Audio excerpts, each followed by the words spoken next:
नाजरीन आदाब, मैं रिदा खानम आपका खैर मकदम करती हूँ सियासत टीवी के special programme review of newspaper में। सियासत टीवी आपके लिए लेकर आया है अखबार से रिलेटेड एक ऐसा प्रोग्राम जिसमें हम आपको आज के अखबारात की अहम खबरों के बारे में बताएंगे। इसमें लोकल, नेशनल और इंटरनेशनल खबरों पर डिस्कशन करेंगे और आपको अहम खबरों की जानकारी देंगे। हम इस प्रोग्राम में हर ज़रूरी खबर पर रोशनी डालेंगे, चाहे वो लोकल हो, नेशनल हो या फिर इंटरनेशनल। इस प्रोग्राम में हर खबर की तह तक जाएंगे, क्योंकि कुछ खबरें अखबार की सिर्फ सुर्खियां बनकर रह जाती हैं या टीवी पर उनको 2 मिनट का वक्त ही मिल पाता है, लेकिन हम आपको उन खबरों के बारे में तफसील से बताएंगे। आज हमारे पास कुछ खास टॉपिक्स है जिस पर हम बात करेंगे।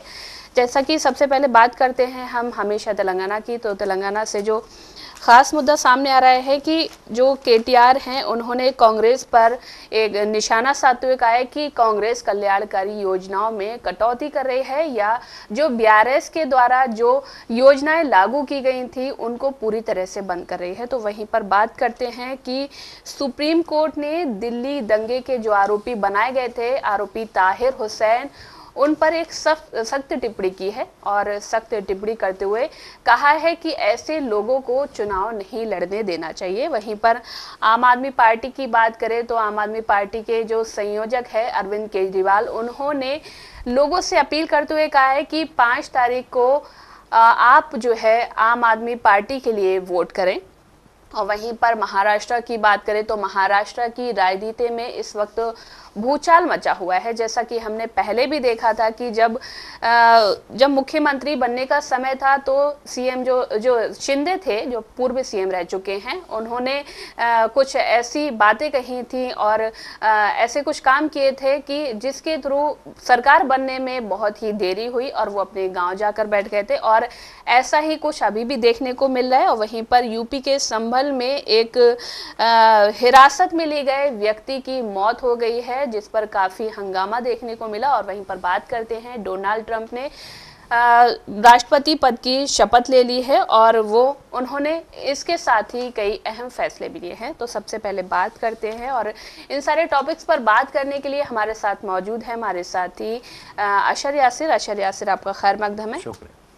तो सबसे पहले बात करते हैं तेलंगाना की। तो तेलंगाना में इस वक्त राजनीति को लेकर बहुत ही भूचाल मचा हुआ है। कहते हैं कि जब से कांग्रेस की सरकार तेलंगाना में आई है तब से BRS पार्टी की जो नेता हैं और जो मुख्य नेता है वो लगातार कांग्रेस पार्टी पर हमलावर रहते हैं, रेवंत रेड्डी पर हमलावर रहते हैं। और कई सारे, जैसा कि काफ़ी दिनों पहले हमने देखा कि हाइड्रा को लेकर भी BRS जो है कंटिन्यू कांग्रेस पर हमलावर थी और इसी को लेकर उन्होंने राहुल गांधी से भी कई सारे सवालात किए थे। और इस वक्त KTR ने एक और कांग्रेस पर निशाना साधते हुए एक और बात कही। उन्होंने कहा है कि कल्याणकारी योजनाओं में कटौती करने वाली सरकार है कांग्रेस सरकार। बिल्कुल रिदा, बहुत बहुत शुक्रिया। सबसे पहले तो ये कि KTR ने कल भी एक बड़ा बयान दिया जी। उन्होंने कहा था कि ये चीज़ें जो अभी की जा रही हैं, कई ऐसी योजनाएं जिनको बंद किया जा रहा है, कई ऐसी योजनाएं जिनका नाम बदल दिया जा रहा है। मतलब जो KCR साहब ने शुरू की थी या जो BRS या TRS की जब सरकार थी तो जो चीज़ें चल रही थी उसी को चला रहे हैं, लेकिन उसका नाम बदल दिया गया। तो ये हमने देखा है कि हर जहाँ पे भी सरकार होती है वो अगर अच्छी योजना होती है तो उसको फिर वो लेके चलते हैं, हालांकि नाम बदल देते हैं। ये एक दूसरी चीज़ हो गई। वहीं अगर बात करें KTR की, तो उन्होंने तेलंगाना सरकार पर योजनाओं को उलटने और तेलंगाना में विभिन्न वर्गों पर दबाव डालने का आरोप लगाया। और वहीं अगर बात करें KTR की, तो उन्होंने नलगोंडा में किसानों का विरोध प्रदर्शन करने की अनुमति देने से इनकार कर दिया गया है। अनुमति से इनकार के बावजूद BRS किसानों के विरोध प्रदर्शन के लिए उत्सुक है और कहा है कि वो अनुमति के लिए तेलंगाना हाई कोर्ट का दरवाज़ा खटखटाएगी। पार्टी नेता आज होने वाली तेलंगाना में ग्राम सभाओं को विरोध स्थल में बदलने की धमकी दी गई है। जिस तरह से हम देख रहे हैं कि KTR काफ़ी ज़्यादा एक्टिव है। KTR जो भी हल्का सा भी कोई हिंट मिलता है तो वो मतलब यहाँ के सरकार या रेवंत रेड्डी पे कोई भी हमला मतलब करने से वो नहीं रहते हैं, पीछे नहीं रहते हैं। लेकिन अगर वही बात करें कुछ ऐसी योजनाओं की, तो उन्होंने खुद ही भी ये बोला कि ये योजनाएं जो हैं ये जब हमारी सरकार थी तो भी ये चल रही थी, लेकिन इनको कहीं ना कहीं उलट दिया जा रहा है। इनको कुछ योजनाओं को बंद कर दिया गया है, कुछ योजनाओं का नाम चेंज कर दिया गया है, कुछ योजनाओं में कुछ ऐसी चीज़ें और ऐड कर दी गई हैं या कुछ चीज़ें हटा दी गई जिससे लोगों को परेशानी हो रही है। अभी हम देखें जिस तरह से हम देख रहे हैं कि हाइड्रा को लेकर के जो चल रही हैं चीज़ें, उसमें भी शिकायतें आ रही हैं। उन शिकायतों को अब जिस तरह पहले बात हो रही थी, पहले जब हाइड्रा बनाया गया था तो वो उसकी शिकायतें और जगह जाती थी, लेकिन अब उन्होंने एक अपना ही वो बना दिया कि सारी शिकायतें उन्हीं के पास आती हैं। तो जब उन्हीं के पास शिकायत आ रही है तो जो बंदा शिकायत करने आ रहा है तो वो उससे सीधे बात करेंगे, उससे पूछेंगे कि क्या क्या समस्याएं हैं, उनकी समस्याओं के बाद उसका हल निकाला जाएगा बैठ करके। अब जिस तरह से जहाँ पे भी अपोजिशन पार्टीज होती हैं वो कहीं ना कहीं चीज़ों में ज़्यादा एक्टिव हो जाती हैं, और एक्टिव होने के बाद फिर अगर उनको ज़रा सा भी हिंट मिलता है तो सरकार के ऊपर जितने भी सवालात होते हैं वो दागते रहते हैं, निशाना साधते रहते हैं। जी जी बिल्कुल। तो वहीं पर बात करते हैं दिल्ली दंगों के आरोपी बनाए गए ताहिर हुसैन, जिनको अब एमआईएम की तरफ से टिकट दिया गया है और वो आम आदमी पार्टी के पूर्व पार्षद भी रह चुके हैं। तो उनको टिकट देने के बाद जो सुप्रीम कोर्ट है उसने एक ऐसी टिप्पणी की है जिससे कहीं ना कहीं उनके लिए मुश्किल पैदा कर सकती है। उन्होंने कहा है, सुप्रीम कोर्ट की तरफ से जो टिप्पणी आई है उसमें कहा गया है कि इस तरह के आरोपी को जमानत नहीं देनी चाहिए, और पहली बात उन्होंने कहा कि ऐसे लोगों को चुनाव लड़ने से रोकना चाहिए। तो इसमें कई सारी मुश्किलात उनके सामने आ सकती है यासिर, जैसा कि एमआईएम ने अपने कैंडिडेट्स खड़े किए हैं और कई सारे लोग, हालांकि कहा जा रहा था कि जो शाहरुख पठान है वो भी उन आरोपी बनाए गए थे और उनको भी टिकट देने की बात कही जा रही थी, लेकिन अभी तक ये सारी चीजें साफ नहीं हो पाई हैं। लेकिन ताहिर हुसैन को टिकट दिया जा चुका है, तो वहीं पर सुप्रीम कोर्ट की तरफ से जो टिप्पणी आई है उनके लिए क्या मुश्किल पैदा कर सकती है? देखिए, सबसे पहले तो मतलब जिस तरह से सुप्रीम कोर्ट के जो जज हैं उन्होंने जो बात बोली है वो मतलब अभी सिर्फ ताहिर हुसैन ही हैं, लेकिन अगर आप देखें तो उस तरह के कई ऐसे लोग हैं जिनको टिकट दिया जाता है जो कि जेल में बैठ के चुनाव लड़ते हैं। तब आप कहाँ थे, तब आपने क्यों नहीं बोला? हम अनुराग ठाकुर को ले सकते हैं, कपिल मिश्रा को ले सकते हैं। मतलब इन लोगों ने तो सीधे सीधे तौर पे उल्टी सीधी बातें की हैं। प्रवेश वर्मा को टिकट दिया गया है, वो इतने उल्टे सीधे बयानात देते हैं, लेकिन फिर बात जब आती तो कहीं ना कहीं फिर यही चीज़ समझ में आती है कि उनका नाम ताहिर हुसैन है। जी, नाम ही काफी है। नाम ही काफी है। जिस तरह बोला जाता है कि नाम से कुछ नहीं होता, बहुत कुछ होता है नाम से। तो अब पीठ ने कहा है कि ऐसे सभी व्यक्तियों पर पाबंदी होनी चाहिए, ऐसे लोगों को चुनाव लड़ने से रोक दिया जाना चाहिए। ठीक है, अब ये सारी चीज़ें जब चल रही हैं दिल्ली में, जिस तरह से रमेश भिदोड़ी ने जो चीज़ें बोल रही हैं उस पर भी एक्शन होना चाहिए, वरना हर राज्य में या हम लोकसभा चुनाव में देखें कुछ ऐसे लोगों को टिकट दिया जाता है जिनका बैकग्राउंड क्या, वो पूरे के पूरे क्या बोलते हैं, दागी नेता होते हैं, लेकिन फिर भी उनको टिकट दिया जाता है, वो चुनाव लड़ते हैं। लेकिन सिर्फ ताहिर हुसैन पे ये बात कहना कहीं ना कहीं बोला जाता पक्षपात हो रहा है कहीं। ठीक है, लेकिन अब जिस तरह से एमआईएम ने टिकट दिया, अभी उन पे जो है क्या बोलते हैं आरोप हैं, बस वो एक आरोपी हैं, उन पे जुर्म अभी साबित नहीं हुआ। ठीक है, तो आरोपी के बिना पे अगर जज साहब ऐसा बोल रहे हैं तो ये मतलब क्या बोलते हैं, वाकई टेंशन देने वाली चीज़ें होती हैं कि आप जो हैं आप किसी पे इस तरह का बयान अगर देते हैं तो ये पक्षपाती होता है और ये व्यक्तिगत टिप्पणी होती है। बिल्कुल। चुनाव आयोग ने नामांकन स्वीकार कर लिया है। ठीक है, प्रचार की अनुमति भी मिलनी चाहिए। वकील ने कोर्ट से अनुरोध किया है कि कृपया इस मामले पर कल सुनवाई की जाए। ठीक है, वहीं इस पर जस्टिस मित्तल ने कहा है कि जेल में बैठकर चुनाव जीतना आसान है। दरअसल इन सभी लोगों को डिबार किया जाना चाहिए। इस तरह के सभी लोगों के चुनाव लड़ने पर पाबंदी होनी चाहिए, ऐसे लोगों को चुनाव लड़ने से रोक दिया जाना चाहिए। हालांकि आखिर में सुप्रीम कोर्ट ने मामले को आज के लिए सूचीबद्ध कर दिया, अब आज इस पे फाइनल फैसला आएगा।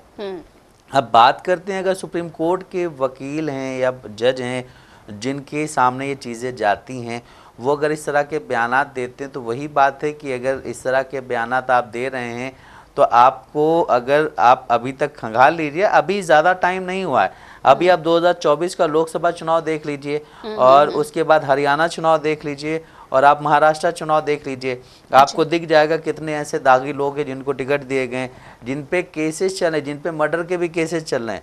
अभी आप देखिए कि जिस तरह से हमने अभी कुछ दिन पहले बात की थी कि आसाराम बापू को छोड़ दिया गया, उसके नाम के कैलेंडर कुंभ में, उसके फोटो के कैलेंडर कुंभ में बांटे जा रहे हैं, उस पे तो जुर्म साबित हो गया है ना। उसके बावजूद वो बाहर घूम रहा है। वो बाहर आया तो उसके श्रद्धालु उसका बहुत अच्छी तरह से स्वागत कर रहे हैं। यही कुछ ऐसे बीजेपी की टीम है या आरएसएस की कुछ विंग्स हैं, जब कोई बलात्कारी छोड़ के आता है तो उसको फूल माला पहना के उसका स्वागत किया जाता है। जिस तरह से हमने कल बात की, कल जिस तरह से वहाँ पे आर्जिकर वाले को जिसने किया था उस क्या बोलते डॉक्टर के साथ वो काम, घिनौनी हरकत, जिसकी मौत भी हो गई थी, रेप एंड मर्डर केस हुआ था वो, उसमें उसको आजीवन कारावास दी गई है। ठीक है, अब वहाँ की जो सीएम है वो कह रही हैं ममता बनर्जी कि नहीं, इसको तो फांसी की सजा होनी चाहिए। ये सारी चीज़ें देश में चल रही हैं, लेकिन आप उन चीज़ों पे ना बोल करके आप इन चीज़ों पे बोल रहे हैं कि ऐसे लोगों को टिकट नहीं दिया जाना चाहिए। आप सिर्फ एक इंसान के बारे में बोल रहे हैं, आपको एक लिस्ट निकाल के बोलनी चाहिए कि ये लोग जो हैं इनको टिकट नहीं दिया जाना चाहिए। ये जिस भी पार्टी से हो, कांग्रेस से हो, बीजेपी से हो, MIM से हो, समाजवादी पार्टी से हो, आप से हो, जिससे भी हो, कोई फर्क नहीं पड़ता, लेकिन ऐसे लोगों को टिकट नहीं दिया जाना चाहिए और ना उनकी फैमिली के किसी मेंबर को टिकट दिया जाना चाहिए। ये चीज़ें बिल्कुल अलग हो जानी चाहिए। अगर आपके घर पे किसी ने भी कुछ किया है ऐसा जो कि समाज को या देश को या फिर क्या बोलते हैं देश का जो कानून है उसके साथ खेला गया, तो उसको टिकट नहीं मिलना चाहिए, उसकी फैमिली को भी नहीं मिलना चाहिए। बिल्कुल बिल्कुल। तो आपने बात की असर की, आसाराम को बाहर निकाल दिया गया जेल से, वो अभी जमानत पर हैं बाहर, तो इसकी कड़ी आपको कैसा लगता है कि इसकी कड़ी कहीं दिल्ली में, क्योंकि विधानसभा चुनाव होने वाले हैं, कहीं देखिए इस तरह के जो लीडर्स होते हैं, जिस तरह हम पहले भी बात कर चुके हैं कि जब पंजाब में चुनाव होता है तो फिर जो वहाँ का राम रहीम है उसे बाहर कर दिया जाता है। हरियाणा चुनाव के दौरान भी उसे बाहर कर दिया जाता है। उसके बाद पैरोल पे आता है वो, और चुनाव ख़त्म करवा के या चुनाव जब हो जाता है या चुनाव होने वाला होता है उससे पहले वो अंदर चला जाता है या चुनाव के बाद जाता है अंदर। तो ये सारी चीज़ें देखिए, ये जो बड़े बड़े बाबा होते हैं इनके भक्त बहुत खतरनाक होते हैं। आपने देखा होगा जब आसाराम बाबू को जो है अरेस्ट किया जा रहा था तो किस तरह से भीड़ वहाँ पे इकट्ठा थी और वहाँ आम नागरिकों को कितनी परेशानी हो रही थी। हालांकि ये जो भक्त होते हैं ये भी आम नागरिक ही होते हैं, लेकिन ये इतने लीन होते हैं उनकी भक्ति में कि इनको वही सब कुछ नजर आते हैं, उसके अलावा कुछ नजर नहीं आता।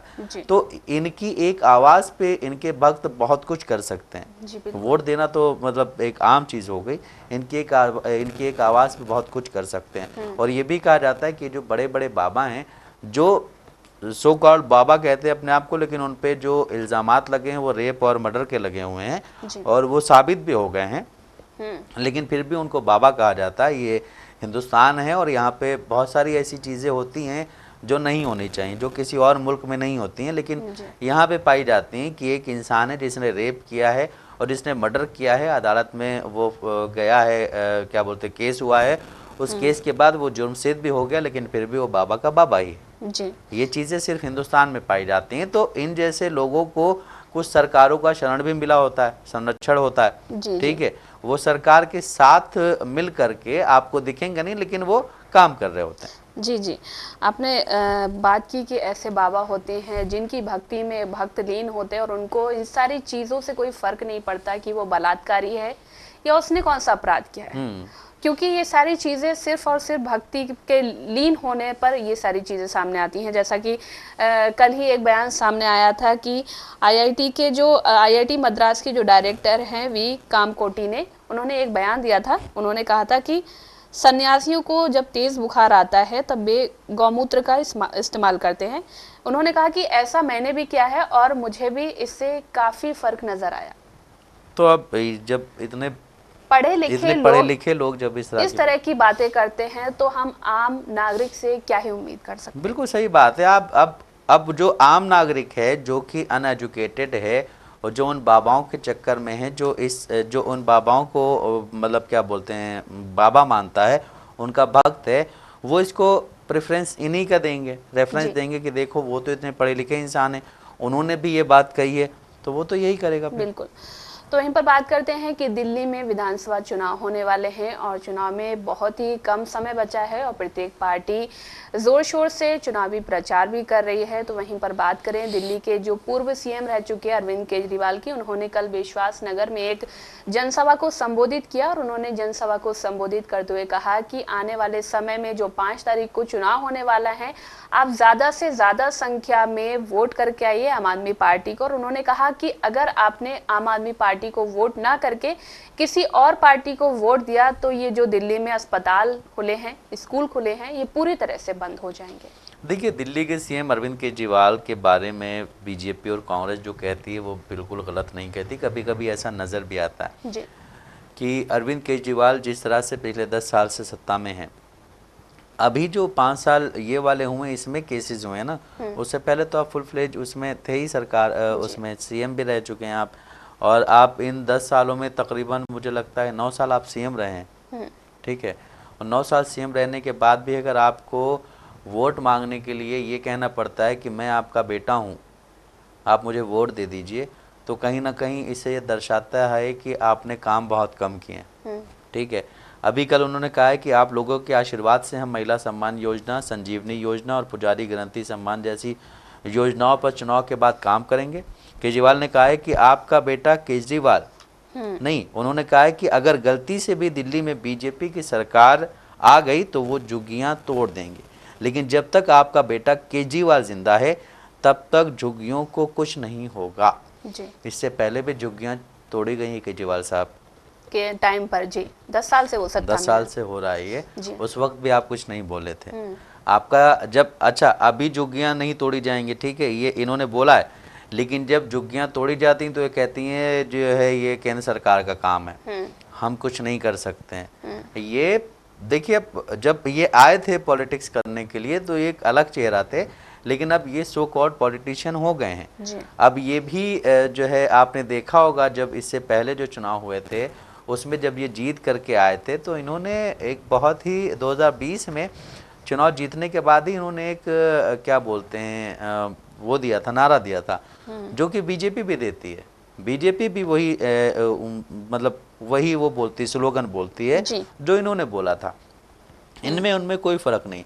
वहीं अगर बात करें, इन्होंने आगे कहा है कि 5 फरवरी को दिल्ली की जनता ईवीएम में झाड़ू का बटन दबाकर फिर से अरविंद केजरीवाल को सीएम बनाएगी। आम आदमी पार्टी के एक वरिष्ठ नेता हैं सौरभ भारद्वाज, उन्होंने कहा है कि हर चुनाव से पहले दिल्ली में बीजेपी अपने किसी न किसी पोस्टर बॉय को एक आदर्श नेता के रूप में दिल्ली की जनता के सामने प्रस्तुत करती रही है। उन्होंने कहा है कि इस बार भारतीय जनता पार्टी के वो आदर्श पोस्टर बॉय जिनके लिए पूरा का पूरा प्रशासन और पूरा चुनाव आयोग भी अपनी आन बान शान दांव पर लगाकर बैठा है, वो बीजेपी के नेता प्रवेश वर्मा है। भारद्वाज ने कहा है कि मैं कल प्रवेश वर्मा जी द्वारा चुनाव आयोग के समक्ष 2019 के लोकसभा चुनाव में दिए गए संपत्ति ब्यौरे के हल्फनामे और इस बार दिल्ली विधानसभा चुनाव के लिए उनके द्वारा दिए गए संपत्ति ब्यौरे के हल्फनामे को पढ़ रहा था, जिस दर से प्रवेश वर्मा जी की संपत्ति में पिछले 5 सालों में बढ़ोतरी हुई है, ये अपने आप में किसी चमत्कार से कम नहीं है। हमेशा बीजेपी इल्ज़ाम लगाती है कि फला पार्टी जो है उसने शीश महल बनवा लिया है, फला पार्टी लीडर के पास इतना पैसा है, फला के पास इतना पैसा है। प्रवेश वर्मा के पास इतना पैसा कैसे आता है कि वो पैसे बांट रहे हैं, जूते बांट रहे हैं, शाल बांट रहे हैं, कपड़े बांट रहे हैं? जी। चुनाव आयोग को ये चीज़ें नज़र नहीं आती। चुनाव आयोग अगर भले वो आम आदमी पार्टी हो, कांग्रेस हो, कोई भी हो, कोई भी अगर ऐसा कर रहा है तो आप उस पर एक्शन ले लेते हैं, लेकिन जब बीजेपी के लीडर ऐसा कर रहे होते तो आप ये कहते हैं कि हमें तो साक्ष्य ही नहीं मिले वहाँ पे। हमें साक्ष्य मिलने चाहिए भाई, इससे ज़्यादा और साक्ष्य क्या होंगे कि एक इंसान गाड़ी से शू निकाल करके लोगों को दे रहा है। और ये आचार संहिता लागू होने के बाद की बात है, उससे पहले की बात नहीं है। उससे पहले तो उन्होंने पैसे बांटे थे, शू बांटे, फिर उसके बाद साड़ियां भी बांटी गई। पैसे बांटे थे आचार संहिता लागू होने के बाद पहले, और ये सारी चीजें बांटी जा रही हैं आचार संहिता लागू होने के बाद। अब वो महिला कह रही है कि हमें बोला गया है किसी को बताना नहीं, जी, और वो छुपा के ले जा रही थी, उसे किसी रिपोर्टर ने पकड़ लिया तो बेचारी बोलने लगी कि हमें दिया गया है। यहाँ ये सारी चीजें यहाँ से मीडिया के सामने होती हैं, पूरे देश को पता है, पूरी जनता को पता है, जो देश में जो जनता है सभी को पता है, जो ईसी है उसको भी पता है, चुनाव आयोग को भी पता है। लेकिन चुनाव आयोग अगर कोई विपक्षी पार्टियां होती हैं, अगर वो इस तरह से कोई भी काम करती हैं, उनके खिलाफ फौरन ही एक्शन ले लिया जाता है। लेकिन जब भाजपा नेताओं की बात आती है तो ईसी के द्वारा कहा जाता है, जैसे कि हमने रमेश विधुड़ू के केस में देखा, उस टाइम पर ईसी ने बोला कि अगर कोई इस तरह का दायरा उल्लंघन करता है, दायरा पार करता है, तो उसके खिलाफ सख्त कार्रवाई की जाएगी। और हम इन सारी चीज़ों में अभी देख रहे हैं, जैसा कि आपने देखा कि साक्ष्य ढूंढने का प्रयास कर रहे हैं, साक्ष्य ढूंढे जा रहे हैं, मतलब कोई सबूत उनको नहीं मिल रहा है। तो जब हालांकि सबूत ये सारी मिलेगा चीजें इलेक्शन सामने के हैं। बाद, तब वो फिर दोबारा जब कहीं इलेक्शंस होंगे जी। उसकी तारीख का अनाउंसमेंट करने आएंगे, उसके बाद फिर वो आकर के शेरो शायरी शायरी करेंगे। के जरिए उसका जवाब दे जाएंगे। ये जी, चल जी, रहा है बिल्कुल। चुनाव आयोग के साथ। तो जी, तो वहीं पर यूपी की बात करते हैं कि यूपी के संभल के नखासा थाना इलाके में एक व्यक्ति की पुलिस हिरासत में मौत हो गई है। और जो व्यक्ति है, उनके परिवारजनों का कहना है कि पुलिस की हिरासत में पुलिस के टॉर्चर करने पर उनकी हत्या हुई है। उन्होंने ऐसा आरोप लगाया कि उनको दवा नहीं खाने दी गई, और जिसके तहत उनकी या तो हत्या की गई है या उनकी मौत हुई है वहां पर। और कहा जा रहा है कि ये मसला कुछ आपसी परिवारवाद का था और कुछ आपसी झगड़े थे, जिसके तहत शिकायत पर उनको जेल में डाला गया, जो इरफान नाम के व्यक्ति हैं, और वहीं पर उनकी मौत हो गई। हालांकि पुलिस ने बीच बचाव किया, क्योंकि वहां पर लोग धरना दे रहे थे, उसके बाद ही जाकर उनका पोस्टमार्टम हुआ है। देखिए, पहली बात तो ये कि उनको जेल में नहीं डाला गया था, उनको पूछताछ के लिए ले बुलाया जाया गया गया था। ठीक जी। है, जेल में डालना, पूछताछ के लिए ले जाना, दोनों अलग चीज़ें होती हैं। लेकिन वहीं पे एक दिल्ली पुलिस का स्लोगन है कि सुरक्षा आपकी, संकल्प हमारा।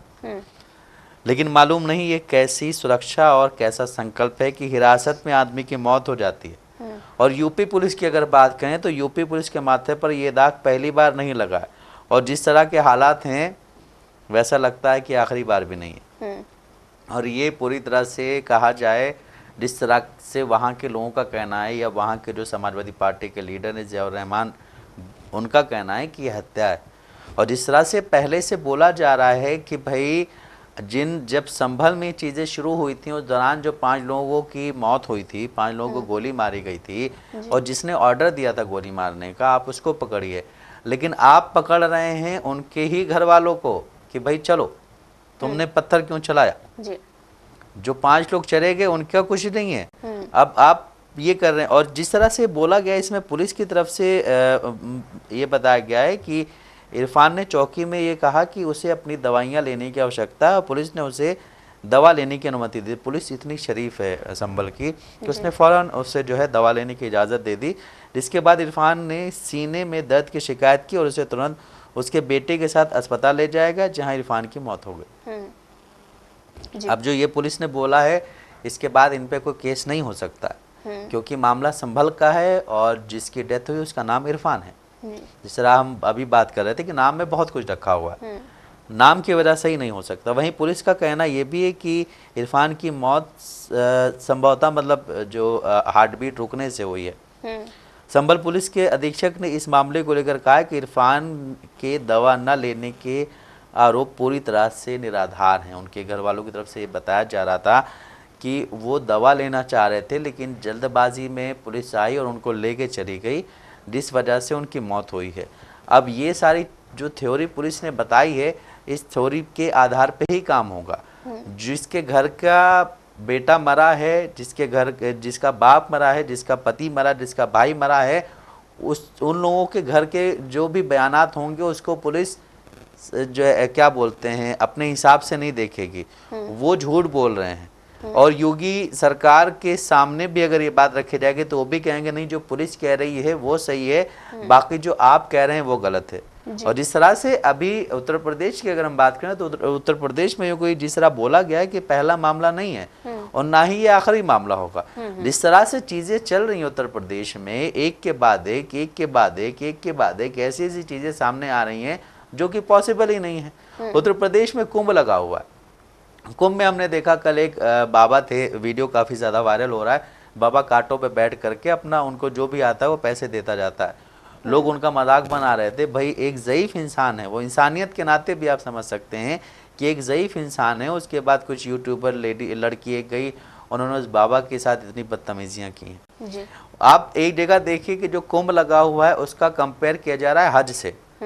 मतलब आप लोगों की मानसिकता देखिए कितनी गंदी है। जी जी। हज के दौरान कोई भी ऐसी चीज सामने नहीं आती है माशाल्लाह, और वहां पे अगर कोई ऐसी हरकतें करेगा भी तो उसके खिलाफ बहुत सख्त कार्रवाई होगी। लेकिन यहाँ पे तो अलग चीजें चल रही हैं। और फिर जिस तरह से उत्तर प्रदेश पुलिस जो है, उत्तर प्रदेश का पूरा प्रशासन जब सारा कुंभ में ही लगा हुआ है, तो फिर लोगों की सुरक्षा कौन कर रहा है? जी। आपकी सुरक्षा, हमारा संकल्प कहाँ गया फिर? और फिर कुंभ में जो लोग जा रहे हैं उनका भी ये कहना है कि भाई यहाँ पे व्यवस्था सही नहीं है, जी। इस व्यवस्था के लिए हम इतना पैसा खर्च करके हम यहाँ आए हैं। और हिंदुस्तानी नहीं, हिंदुस्तान के बाहर से भी लोग आए हैं, और जब लोग आते हैं तो जाहिर सी बात है देश की इकोनॉमी में भी उसका वो होता है कि वो अपना पैसा एक्सचेंज करवाते हैं, यहाँ पे बहुत कुछ होता है। लेकिन फिर भी अगर बात की जाए उत्तर प्रदेश की, तो उत्तर प्रदेश में इस वक्त अगर आपका नाम इरफान है तो आप सुरक्षित नहीं हैं। जी। आपने बात की कि लोगों की मानसिकता किस तरह से हो गई है। हमने देखा कि कुंभ में अभी कुछ दिन पहले आग लगी थी, कई सारे टेंट जो है जलकर खाक हुए थे। तो वहीं पर कुछ सोशल मीडिया पर मैंने ये खबर देखी कि कुछ लोग हैं जो भाजपा के आईटी सेल हैं, उनके मुताबिक कहा जा रहा है कि ये घटना जो है साजिश के तहत की गई है और साजिश के तहत ही आग लगाई गई है। किस तरह की लोगों की मानसिकता हो गई है, लोगों को भड़काने का काम किया जा रहा है। हालांकि अभी पुलिस का कहना है कि तफ्तीश चल रही है और जांच चल रही है और अभी भी कोई भी तथ्य सामने नहीं आए हैं कि किस तरह से आग लगी है। तो वहीं पर बात करते हैं महाराष्ट्र की राजनीति में देखा जाए तो इस वक्त बहुत ही ज़्यादा उथल पुथल मची हुई है। कहा जा रहा है कि एकनाथ शिंदे अपने जो एक मंत्री हैं उनको वो पालक मंत्री का पद दिलाना चाह रहे थे, लेकिन जो फडणवीस की कैबिनेट है उन्होंने इन सारी चीज़ों से इनकार कर दिया है और फडणवीस ने अपने ही मंत्रियों को इन सारी चीज़ों का हक दिया है और उन्होंने मंत्री बनाया है। इसी को लेकर जो शिंदे हैं वो काफ़ी नाराज़ चल रहे हैं। जैसा कि हमने देखा यासिर की जब मुख्यमंत्री बनने की बात आई थी तब काफी देर हुई थी इन सारी चीजों में, तब भी वो गांव जाकर बैठ गए थे और अभी भी ऐसा हाल देखा जा रहा है। कहा जा रहा है कि शिंदे अपने गांव सतारा चले गए हैं। बिल्कुल जी, आज शाम में उनका मिलने की संभावना भी, और बाकी जब उनकी मुलाकात होगी तो पता चलेगा कि वहाँ पे क्या चीज़ें चल रही हैं। लेकिन जिस तरह से हम बात करें एनसीपी अजीत पवार की, तो वो भी नाराज़ चल रहे हैं, शिंदे भी नाराज़ चल रहे हैं, और जो वहाँ के सीएम है वो इस वक्त दावोस में घूम रहे हैं। तो बहुत सारी चीज़ें महाराष्ट्र में चल रही हैं। लेकिन क्योंकि टाइम ख़त्म हो रहा है, बहुत जल्दी कवर करना है। एक खबर और ये भी है कि आज जो है जो MVA है उसकी बैठक भी हो सकती है, और उस बैठक में ये चीज़ें सामने आ सकती हैं कि जो नगर निकाय चुनाव होंगे वो किस तरह लड़े जाएंगे। जी, तो जैसा कि नाज़रीन आपने देखा कि हमने आपको न्यूज़पेपर के जरिए अहम खबरों से रूबरू कराया है। ऐसे ही ज़रूरी खबरों से रूबरू होने के लिए हमारे साथ इस प्रोग्राम से जुड़े रहें, और अगर आपकी इस प्रोग्राम से रिलेटेड कोई भी राय है तो हमें कमेंट बॉक्स में ज़रूर लिखें। इसी के साथ हमारा प्रोग्राम यही ख़त्म होता है। मुझे और मेरे साथी अशर यासिर को दे इजाज़त। अल्लाह हाफिज़।